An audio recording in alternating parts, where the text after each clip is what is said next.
मैं सुनता रहा, समझता रहा और धीरे धीरे खुद को जिम्मेदार महसूस करने लगा।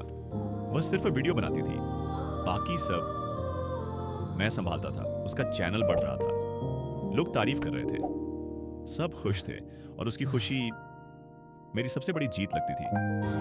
10वीं का रिजल्ट आया, नंबर उम्मीद से कम थे, घर में सवाल थे। फेल हो गया। इतनी मेहनत की थी हमने। अब क्या होगा इसका?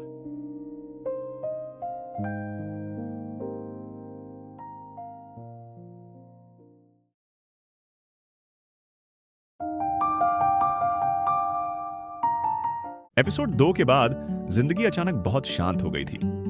कोई मैसेज नहीं, कोई कॉल नहीं, कोई उम्मीद नहीं। पहली बार सब कुछ थम सा गया था। शुरुआत में एक खालीपन था, बहुत गहरा। दिन किसी तरह निकल जाते थे, लेकिन रातें भारी लगती थीं। बार बार वही सवाल मन में आता था, क्या सच में मैं इतना गैर जरूरी था?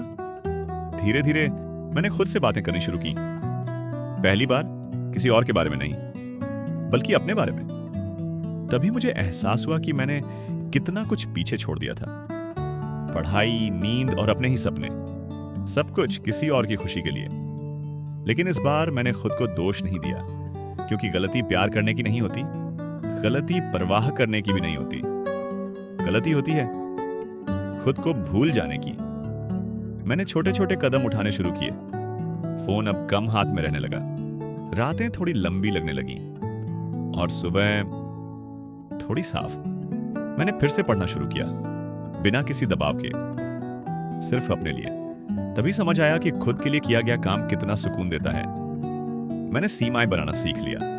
हर मैसेज का जवाब देना जरूरी नहीं, हर किसी की मदद करना मेरी जिम्मेदारी नहीं। और सबसे जरूरी बात, खुद को चुनना किसी और को ठुकराना नहीं होता।